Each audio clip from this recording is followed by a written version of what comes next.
Welcome to the deep dive. Well, Today, we're really taking a plunge into something, well, foundational. Principles that underpin basically every interaction we have. Human values. Absolutely essential stuff. Yeah, and our mission today is to explore these core ideas, find out why they're not just nice to haves, but really vital for success, especially in fields like education, and maybe more surprisingly, hospitality. That connection is key, isn't it? It really is. We've been digging into some fascinating material from human values in education and hospitality. It sheds a lot of light on this. It does. It's quite insightful. So to kick us off, Yeah. how does this source define human values? What are we actually talking about here? Okay. So at their heart, human values are these principles, these beliefs that really shape our behavior. Right, how we act. Exactly. Our attitudes, how we interact with everyone, they're sort of the bedrock of ethical living. They guide our choices, often unconsciously. Yeah, consciously, yeah. But the real deep dive moment, I think, is seeing how these simple principles, when you apply them consistently, well, they can give a competitive edge. Really? How so? Or solve complex problems within an organization, things that technical skills just can't touch. It's not just about being good. No, No, it's about being strategically effective, in a world centered on people. I can definitely see that. Yeah. But it might still feel a bit abstract for some folks listening. Sure. Can you give us some specific examples, like what core values does the source really highlight? Of course, yeah, the source points to values like respect, Okay. which is, simply treating others with dignity. Then there's honesty, Always a big one. telling the truth, even when it's hard. Compassion, too, understanding, sharing others' feelings. Empathy. Yes, empathy. And responsibility, owning your actions. And tolerance, accepting differences. That's a good list. How does that look in practice? Yeah. Say in that hospitality setting you mentioned. Right, okay. Picture a busy hotel lobby. Maybe a front desk officer is dealing with a guest who's clearly frustrated. Maybe their check-in is delayed. Okay, I can see that. Tense situation. Definitely. But that officer stays calm, makes a genuine effort to fix the problem, really listens, that shows compassion. And responsibility. Your responsibility, exactly, in real time. It's more than just going through the motions of customer service. It's valuing the person. Precisely. Valuing the human on the other side of the counter. That example, the frustrated guest, it really brings it home. Makes me wonder, though, how does this link to education? Because usually we think of education as, math, science. History, right, facts and figures. Exactly.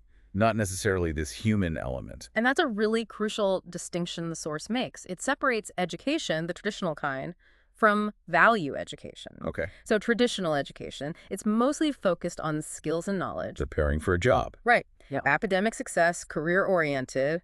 You're learning a trade, a discipline. So if that's traditional education, what's the specific goal of value education? How is it different? Well, value education zeroes in on shaping character, behavior. Okay. More internal. Yes, fostering personal growth. Yeah. It's much more life-oriented. It's not just about what you know. It's about who you are, how you act. Can you give an analogy, maybe? Sure. Think about a brilliant chef, amazing food, technically perfect, Top of their game. but maybe they're consistently rude to coworkers, disrespectful. Right. I've heard stories like that. That person excels in talent, sure, but they lack value education. And talent alone doesn't build a great team, does it? No, it really doesn't. Or a lasting reputation. Exactly. Yeah. So if talent isn't enough, what does that really mean for how we measure success or achievement? That's a powerful point. And it makes me think, is there ever a conflict between these two? Between skills and values? Sometimes, yeah. Or at least a perceived tension. And connecting this to the bigger picture, this focus on values in education, it's not new, is it? Feels like it's been around a while. Oh, absolutely. You're right. It has a long history. If we look way back to ancient times, think about the Gurukul system in ancient India. Okay, the Gurukul system. Education there was deeply woven with values, discipline, respect for elders, honesty, spirituality. These weren't add-ons. They are central. Completely central to the whole learning process. And then, I guess, things changed. Yeah. Especially during, say, the colonial and post-independence periods. Exactly right. Big shift then.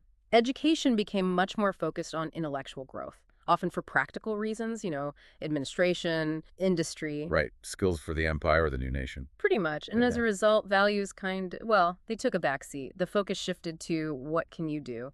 not who are you becoming. So a move away from that holistic view. Where are we now then? What's the approach in modern times? Well, today we're seeing a definite swing back, but in a new way. How so? There's a strong push to integrate things like life skills, ethics, environmental awareness. Gender sensitivity too, you mentioned. Yes, even gender sensitivity, right into the curriculum. The source kind of maps this out nicely, like a flowchart in concept. Okay. From ancient, which was spiritual and moral via the Gurukul, Right. to colonial, which was more formal, exam focus, Mm. and now to modern, which aims for skill plus value integrated. Building the whole person again. Exactly, not just a skilled worker bee. That's a fascinating journey. Mm. Deeply embedded, then detached, now trying to reintegrate. And this modern evolution, it links straight back to hospitality, doesn't it? Absolutely. It's not just about turning down beds anymore. Clearly not. Yeah, from that hospitality perspective, look at hotel training programs today. They explicitly include ethics, guest interaction values. So it's formalized now. Very much so. It goes way beyond just teaching the technical side, like setting tables or managing bookings. They get it. Get what? That real guest satisfaction isn't just about efficiency. It's about the human interaction quality, the empathy, solving problems genuinely. How you make people feel. Exactly. A guest remembers how you made them feel, maybe even more than what you actually did for them. So thinking about all this, Mm. what does it mean for someone starting out, maybe going into hospitality or really any profession today? Why do these values matter so much right now? Well, the source outlines the importance for hotel management students, but Mhm. honestly, it applies everywhere. Right. Broadly applicable. Totally.